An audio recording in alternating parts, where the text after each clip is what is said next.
Hello friends, good morning. ನನ್ನ ಹೆಸರು ಪೂಜಾ.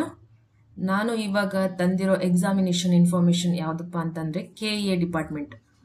KEA Karnataka ಪರೀಕ್ಷಾ ಪ್ರಾಧಿಕಾರ ಬೆಂಗಳೂರು. ಇದ್ರ ಅಧಿಸೂಚನೆ ಹೋದ ತಿಂಗಳೇ ಕೊಟ್ಟಿದ್ದಾರೆ. ಲಾಸ್ಟ್ ಮಂತ್ 8ನೇ ತಾರೀಕು 10ನೇ ತಿಂಗಳು 2025ರಲ್ಲಿ ಕೊಟ್ಟಿದ್ದಾರೆ.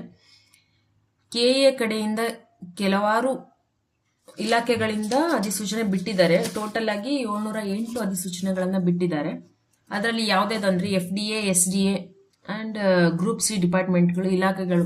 ಯಾವ್ಯಾವ ಇಲಾಖೆಗಳು ಇದರಲ್ಲಿದೆ ಅಂತಂದ್ರೆ ಬೆಂಗಳೂರು ಅಭಿವೃದ್ಧಿ ಪ್ರಾಧಿಕಾರ, Karnataka soaps and detergent limited, Rajiv Gandhi ಆರೋಗ್ಯ ವಿಜ್ಞಾನಗಳ ವಿದ್ಯಾಲಯ, ಕಲ್ಯಾಣ ಕರ್ನಾಟಕ ರಸ್ತೆ ಸಾರಿಗೆ ನಿಗಮ, ವಾಯುವ್ಯ ಕರ್ನಾಟಕ ರಸ್ತೆ ಸಾರಿಗೆ ಸಂಸ್ಥೆ, ಕೃಷಿ ಮಾರಾಟ ಇಲಾಖೆ, ತಾಂತ್ರಿಕ ಶಿಕ್ಷಣ ಇಲಾಖೆ ಮತ್ತು ಶಾಲಾ ಶಿಕ್ಷಣ ಇಲಾಖೆ. ಓಕೆನಾ? ಇಷ್ಟು ಇಲಾಖೆಗಳಿಂದ ನಮಗೆ 708 ಜಾಬ್ಗಳನ್ನು KEA ಅವರು ಕಾಲ್ಫರ್ ಮಾಡಿದ್ದಾರೆ. ಓಕೆನಾ? ಫಸ್ಟ್ ಬಂದ್ಬಿಟ್ಟು FDA ಪೋಸ್ಟ್ ಬಂದ್ಬಿಟ್ಟು 4 ಇದೆ.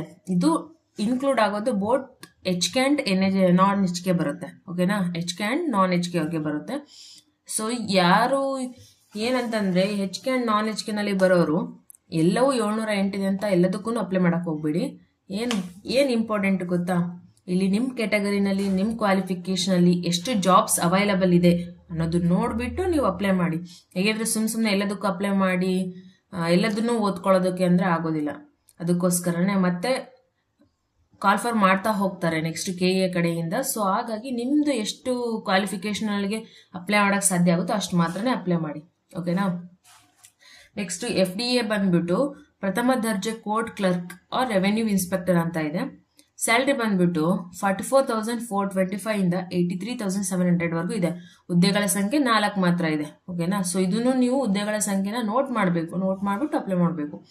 ನಮ್ಮ ಕ್ಯಾಟಗರಿನಲ್ಲಿ ನನಗೆ ಕ್ವಾಲಿಫಿಕೇಶನ್ ಮೇಲೆ ಅಪ್ಲೈ ಮಾಡೋಕ್ಕಾಗುತ್ತೋ, ಜಾಬ್ಸ್ ಇದೆಯೋ, 1-2 ಜಾಬ್ಸ್ಗೆಲ್ಲ ನಾವು ಅಪ್ಲೈ ಮಾಡೋದಕ್ಕೆ ಮಾಡ್ಬೋದು. ಬಟ್ ಮಾಡಬಾರ್ದಂತ ಅಲ್ಲ, ಕಾಂಪಿಟೇಷನ್ಸ್ ಜಾಸ್ತಿ ಇರುತ್ತೆ ಅಲ್ವಾ? ಅದಕ್ಕೋಸ್ಕರ ನೋಡ್ಬಿಟ್ಟು ಹಾಕಿ ನೀವು ಅಷ್ಟೇ. ದ್ವಿತೀಯ ದರ್ಜೆ ಸಹಾಯಕರು 14 ಇದೆ. ಓಕೆನಾ? Next soaps and detergents limited ಅಲ್ಲಿ ಕಿರಿಯ ಅಧಿಕಾರಿ ಬಂದ್ಬಿಟ್ಟು 1 ಪೋಸ್ಟ್ ಇದೆ. ಮತ್ತೆ ಉತ್ಪಾದನೆ ಮತ್ತೆ ನಿರ್ವಹಣೆ ಇದರಲ್ಲಿ ಡಿಪಾರ್ಟ್ಮೆಂಟ್ ಅಲ್ಲಿ 2 ಪೋಸ್ಟ್ ಖಾಲಿ ಇದೆ. ಮತ್ತೆ ಸಾಮಗ್ರಿ ಉಗ್ರಾಣ ವಿಭಾಗದಲ್ಲಿ 1 ಪೋಸ್ಟ್ ಖಾಲಿ ಇದೆ. ಸೊ ಟೋಟಲ್ ಆಗಿ ಸೋಪ್ಸ್ ಅಂಡ್ ಡಿಟರ್ಜೆಂಟ್ಸ್ ಲಿಮಿಟೆಡ್ ಇಂದ 4 ಪೋಸ್ಟ್ ಖಾಲಿ ಇದೆ. ಸೊ ನೆಕ್ಸ್ಟ್ ರಾಜೀವ್ ಗಾಂಧಿ ಆರೋಗ್ಯ ವಿಜ್ಞಾನಗಳ ವಿದ್ಯಾಲಯ ಬೆಂಗಳೂರು, ಇಲ್ಲಿ ಖಾಲಿ ಇರೋ ಹುದ್ದೆಗಳು ಜೂನಿಯರ್ ಪ್ರೋಗ್ರಾಮರ್ ಗ್ರೂಪ್ ಬಿ ಬರುತ್ತೆ ನೋಡಿ. ಇದು 4 ಹುದ್ದೆಗಳಿದೆ. ನೆಕ್ಸ್ಟ್ ಸಹಾಯಕ ಇಂಜಿನಿಯರ್ ಸಿವಿಲ್ ಮಾಡಿದ್ದಾರೆ. ಇಂಜಿನಿಯರಿಂಗ್ ಆಗಿರೋರು ಸಿವಿಲ್ ಡಿಪಾರ್ಟ್ಮೆಂಟ್ ಅಲ್ಲಿ ಇವರು ದೇ ಕ್ಯಾನ್ ಅಪ್ಲೈ. ಡಿಪಾರ್ಟ್ಮೆಂಟ್ ಅಲ್ಲಿ 1 ಖಾಲಿ ಇದೆ ಪೋಸ್ಟ್ ಮಾತ್ರ. ಸಹಾಯಕ ಗ್ರಂಥಪಾಲಕ ಗ್ರೂಪ್ ಸಿ ಇದೆ, ಅದು ಕೂಡ 1 ಪೋಸ್ಟ್ ಖಾಲಿ ಇದೆ. ಸಹಾಯಕ ಗ್ರೂಪ್ ಸಿ ಬರುತ್ತೆ, ಅದು 11 ಪೋಸ್ಟ್ ಇದೆ. ಕಿರಿಯ ಸಹಾಯಕ ಗ್ರೂಪ್ ಸಿ ಅದು 23 ಪೋಸ್ಟ್ ಇದೆ. ಸೊ ಟೋಟಲ್ ಆಗಿ 40 ಪೋಸ್ಟ್ ಇದೆ. ನೆಕ್ಸ್ಟ್ ಕಲ್ಯಾಣ ಕರ್ನಾಟಕ ರಸ್ತೆ ಸಾರಿಗೆ ನಿಗಮ ಖಾಲಿ ಇರುವ ಹುದ್ದೆಗಳ ವಿವರ ಅಂತ ಕೊಟ್ಟಿದ್ದಾರೆ. ಸಹಾಯಕ ಲೆಕ್ಕಿಗ ಇದರಲ್ಲಿ 3 ಪೋಸ್ಟ್ ಇದೆ. ನಿರ್ವಾಹಕ ಬಂದ್ಬಿಟ್ಟು 60 ಪೋಸ್ಟ್. ಸೊ ಟೋಟಲ್ ಆಗಿ 63 ಪೋಸ್ಟ್ ಇದಾವೆ. ನೆಕ್ಸ್ಟ್ ವಾಯುವ್ಯ ಕರ್ನಾಟಕ ರಸ್ತೆ ಸಾರಿಗೆ ಸಂಸ್ಥೆಯಲ್ಲಿ ದರ್ಜೆ 3 ಅಂದ್ರೆ ಗ್ರೂಪ್ ಸಿ ಬಂದ್ಬಿಟ್ಟು ಸಹಾಯಕ ಸಂಚಾರ ನಿರೀಕ್ಷಕ ಬಂದ್ಬಿಟ್ಟು 15 ಇದೆ. ಸಹಾಯಕ ಸಂಚಾರ ನಿರೀಕ್ಷಕ ಇಂಬಾಕಿ ಬಂದ್ಬಿಟ್ಟು 14 ಇದೆ. ಸೊ ಟೋಟಲ್ ಆಗಿ 19 ಇದೆ. ಸೊ ಕೃಷಿ ಮಾರಾಟ ಇಲಾಖೆಯಲ್ಲಿ ಸಹಾಯಕ ಅಭಿಯಂತರು, ಕಿರಿಯ ಅಭಿಯಂತರು, ಮಾರುಕಟ್ಟೆ ಮೇಲ್ವಿಚಾರಕರು, ಪ್ರಥಮ ದರ್ಜೆ ಸಹಾಯಕರು, ದ್ವಿತೀಯ ದರ್ಜೆ ಸಹಾಯಕರು, ಮಾರಾಟ ಸಹಾಯಕರು ಗ್ರೂಪ್ ಸಿನೇ ಇದೆ. ಇದೆಲ್ಲ ಬಂದ್ಬಿಟ್ಟು ಟೋಟಲ್ ಆಗಿ 180 ಬರುತ್ತೆ. ಓಕೆನಾ? ತಾಂತ್ರಿಕ ಶಿಕ್ಷಣ ಇಲಾಖೆಯಲ್ಲಿ ಖಾಲಿ ಇರುವ ಹುದ್ದೆಗಳ ವಿವರ ಇದು ಬಂದ್ಬಿಟ್ಟು FDAನೇ ಬಂದು 50 ಇದೆ. ಸೊ ಇದು ನಿಮಗೆ ಚೆನ್ನಾಗಿದೆ. ಸೊ ನೋಡಿ ಅಪ್ಲೈ ಮಾಡಿ. ನೆಕ್ಸ್ಟ್ ಬಂದ್ಬಿಟ್ಟು ಶಾಲಾ ಶಿಕ್ಷಣ ಇಲಾಖೆ ಗ್ರಂಥಪಾಲಕ ಗ್ರೂಪ್ ಸಿ ಬಂದ್ಬಿಟ್ಟು 10 ಪೋಸ್ಟ್ ಇದೆ. ಸೊ ಇವಾಗ ಎಲಿಜಿಬಲ್ ನೋಡ್ತಾ ಬಂದ್ರೆ ಇದರಲ್ಲಿ ಮೇನ್ ಡಿಗ್ರಿ ಈ FDAಗಳಿಗೆ ಬಂದ್ಬಿಟ್ಟು FDA ಗ್ರೂಪ್ ಸಿ. ಓಕೆನಾ? ಅದಕ್ಕೆ ಬಂದ್ಬಿಟ್ಟು ಗ್ರಾಜ್ಯುಯೇಟ್ಸ್ ಆಗಿರ್ಬೇಕು, ಯೂನಿವರ್ಸಿಟಿಯಿಂದ ಗ್ರಾಜ್ಯುಯೇಟ್ಸ್ ಆಗಿರ್ಬೇಕು. ಸೊ SDA ಬಂದ್ಬಿಟ್ಟು SDA ಮತ್ತೆ ಮಾರಾಟ ಸಹಾಯಕರು ಮತ್ತೆ ಕಿರಿಯ ಸಹಾಯಕ ಬಂದ್ಬಿಟ್ಟು CBSE ಮತ್ತು ICSE ಮಂಡಳಿಯು ನಡೆಸುವ ಕ್ಲಾಸ್ 12 ಪರೀಕ್ಷೆ. ಓಕೆನಾ? ಅದರಲ್ಲಿ ಪಾಸ್ ಆಗಿರ್ಬೇಕು. ಅಥವಾ ಇತರೆ ರಾಜ್ಯ ಸರ್ಕಾರದ ಪರೀಕ್ಷಾ ಮಂಡಳಿಗಳಿಂದ ನಡೆಸುವ ಕ್ಲಾಸ್ 12 ಪರೀಕ್ಷೆ ಅಂದ್ರೆ PUC 12th ಆಗಿರ್ಬೇಕು. ಅಥವಾ national institute of opening school NIOS ಇಂದ ವತಿಯಿಂದ ನಡೆಸುವ ಉನ್ನತ ಪ್ರೌಢಶಿಕ್ಷಣ ಕೋರ್ಸ್ HSC ಅಲ್ಲಿಂದ ಅವರು ಪಾಸ್ ಆಗಿರಬೇಕು. 3 ವರ್ಷಗಳ ಡಿಪ್ಲೊಮಾ ಅಥವಾ 2 ವರ್ಷಗಳ ITI ಕೋರ್ಸ್ ಕೂಡ ಕಂಪ್ಲೀಟ್ ಆಗಿರಬೇಕು. ನೆಕ್ಸ್ಟ್ ಸಹಾಯಕ ಸಂಚಾರ ನಿರೀಕ್ಷಕ, ಅವರು ಎಲಿಜಿಬಿಲಿಟಿ ಏನಿದೆ ಅಂದರೆ ಕಲಾ ವಾಣಿಜ್ಯ ವಿಜ್ಞಾನದಲ್ಲಿ PUC ಪರೀಕ್ಷೆ, ಅಂದರೆ PUC ನಲ್ಲಿ ಸೈನ್ಸ್ ಅಥವಾ ಆರ್ಟ್ಸ್ ಅಥವಾ ವಾಣಿಜ್ಯ ವಿಭಾಗದಲ್ಲಿ ಅವರು ಪಾಸ್ ಆಗಿರಬೇಕು, ಅಥವಾ 10+12 ICSE ನಲ್ಲಿ ಆಗಿರ್ಬೇಕು, ಇಲ್ಲ CBSE ನಲ್ಲಾದ್ರೂ ಪಾಸ್ ಆಗಿರಬೇಕು. ಅದು ಬಿಟ್ಟರೆ ಡಿಪ್ಲೊಮಾ ಆಗಿರಬೇಕು. ಓಕೆನಾ. ನಿರ್ವಾಹಕ ಬಂದ್ಬಿಟ್ಟು PUC ಆಗಿರಬೇಕು ಅಥವಾ 10+2 ICSE ಅಥವಾ CBSE ಉತ್ತೀರ್ಣ ಆಗಿರಬೇಕು. ಓಕೆನಾ. ಡಿಪ್ಲೊಮಾ ಆದ್ರೂ ಕಂಪ್ಲೀಟ್ ಆಗಿರಬೇಕು. ಸಹಾಯಕ ಲೆಕ್ಕಿಗ, ಅಲ್ಲಿ ಬಂದ್ಬಿಟ್ಟು 3 years ಆಫ್ ಎಕನಾಮಿಕ್ಸ್ ಅಲ್ಲಿ ವಾಣಿಜ್ಯಶಾಸ್ತ್ರ, ಎಕನಾಮಿಕ್ಸ್ ಬಂದ್ಬಿಟ್ಟು ಎಷ್ಟು ಅಂತ ಅಂದರೆ 3 years ಆಫ್ ಬ್ಯಾಚುಲರ್ ಪದವಿ ಹೊಂದಿರಬೇಕಂತ ಕೇಳಿದ್ದಾರೆ. ಕಂಪ್ಯೂಟರ್ ಜ್ಞಾನ ಅವಶ್ಯಕ, ಇಲ್ಲಿ ಕಂಪ್ಯೂಟರ್ ಮೇನ್ ನೆಸೆಸರಿ ಇದೆ ನೋಡಿ. ನೆಕ್ಸ್ಟ್ ಕಿರಿಯ ಅಧಿಕಾರಿ, ಓಕೆ, MSc ಇನ್ ಕೆಮಿಸ್ಟ್ರಿ ಆಗಿರಬೇಕು.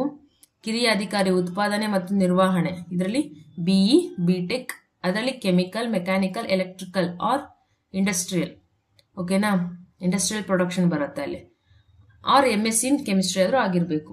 ಕಿರಿಯ ಅಧಿಕಾರಿ ಸಾಮಗ್ರಿ ಅಥವಾ ಉಗ್ರಾಣ ಅಂತ ಇದೆ, any degree with PG in material managements or business administration or MBA processes ಅಂತ ಹಾಕಿದ್ದಾರೆ.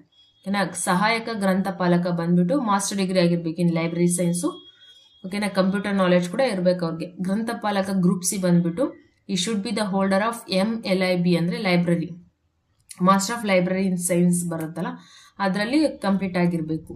ಜೂನಿಯರ್ ಪ್ರೋಗ್ರಾಮರ್ ಬಂದ್ಬಿಟ್ಟು ಬ್ಯಾಚುಲರ್ ಡಿಗ್ರಿ ಕಂಪ್ಲೀಟ್ ಆಗಿದ್ರೆ ಆಯ್ತು. Engineering electronics or computer science. ಸಹಾಯಕ ಇಂಜಿನಿಯರ್ ಬಂದ್ಬಿಟ್ಟು ಸಿವಿಲ್ ಅಂದರೆ ಸಿವಿಲ್ ಇಂಜಿನಿಯರಿಂಗ್ ಕಂಪ್ಲೀಟ್ ಆಗಿರಬೇಕು. ಸಹಾಯಕ ಅಭಿಯಂತರು ಸಿವಿಲ್ ಬಂದ್ಬಿಟ್ಟು ಅಷ್ಟೇ ಸಿವಿಲ್ ಇಂಜಿನಿಯರಿಂಗ್ ಕಂಪ್ಲೀಟ್ ಆಗಿರಬೇಕು. ಕಿರಿಯ ಅಭಿಯಂತರು ಸಿವಿಲ್ ಬಂದ್ಬಿಟ್ಟು ಅವ್ರದ್ದು ಡಿಪ್ಲೊಮೊ ಸಿವಿಲ್ ಕಂಪ್ಲೀಟ್ ಆಗಿರಬೇಕು.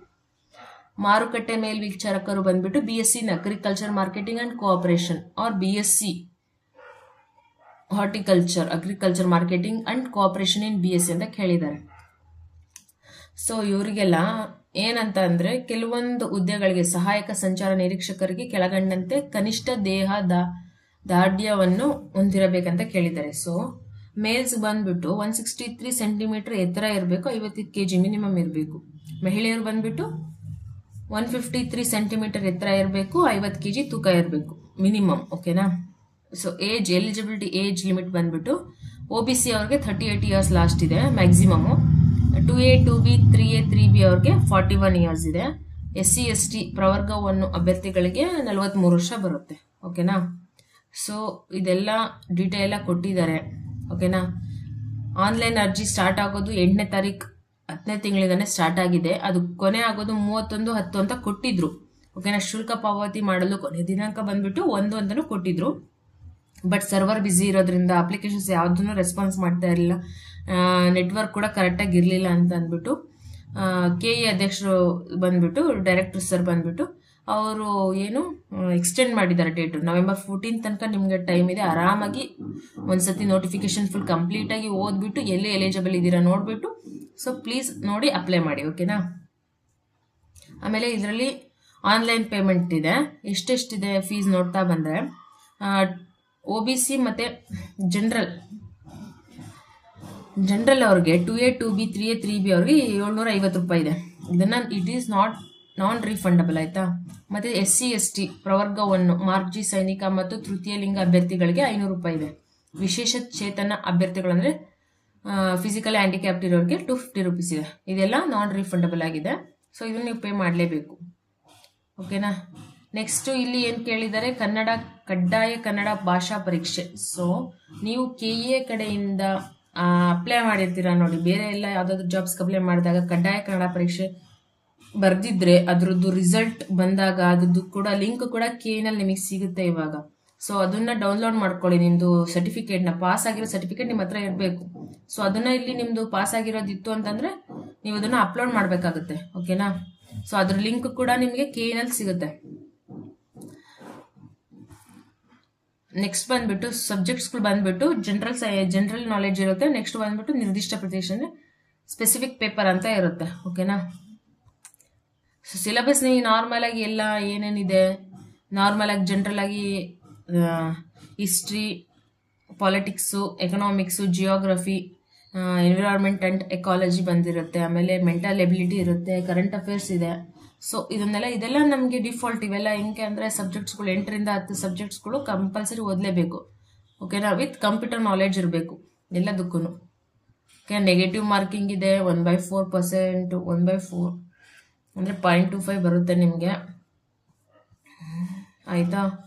ಸೊ ಇದನ್ನು ನೋಟಿಫಿಕೇಷನ್ನ ನೀಟಾಗಿ ನೋಡಿಕೊಂಡು ಗ್ರಾಮೀಣ ಅಭ್ಯರ್ಥಿಗಳದ್ದು ಏನೇನಿದೆ, ಸೊ ತೃತೀಯ ಲಿಂಗ ಅಭ್ಯರ್ಥಿಗಳದ್ದು ಏನೇನಿದೆ ಎಲ್ಲದನ್ನು ನೋಡ್ಕೋಬೇಕು. ಪ್ರತಿಯೊಂದನ್ನು ನಾವು ಏನಂತ ಅಂದರೆ ನೋಟಿಫಿಕೇಷನ್ ಕಂಪ್ಲೀಟಾಗಿ ಓದ್ಬಿಟ್ಟು ಮಾತ್ರನೇ ಆಮೇಲೆ ನಾವು ಅಪ್ಲೈ ಮಾಡೋದಕ್ಕೆ ಹೋಗಬೇಕು.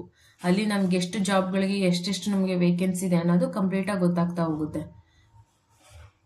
ಇದಿಷ್ಟು ಇವತ್ತಿನ ಮಾಹಿತಿ. ಇದು ಲೇಟ್ ಆಗಿದ್ರು ಬಟ್ ಒಂದ್ಸತಿ ಇರಲಿ ಅಂತ ಅಂದ್ಬಿಟ್ಟು ನಾನು ಮಾಡಿದ್ದೀನಿ. ಸೊ ಆದಷ್ಟು ಯಾರ್ಯಾರು ಅಪ್ಲೈ ಮಾಡಿಲ್ಲ, ಇದುವರೆಗೂ ನೋಡ್ದೇನೆ ಅಪ್ಲೈ ಮಾಡಿರೋರು ಇರ್ತೀರ. ಸೊ ನಿಮಗೆ PUC ಮೇಲೂ ಇದೆ, ಆಮೇಲೆ ಡಿಗ್ರಿ ಮೇಲೂ ಇದೆ. ಹಾಗಾಗಿ ನೋಡಿಬಿಟ್ಟು ಅಪ್ಲೈ ಮಾಡಿ, ಒಳ್ಳೆ ಪೋಸ್ಟ್ ಕೂಡ ಇದೆ. Thank you for watching.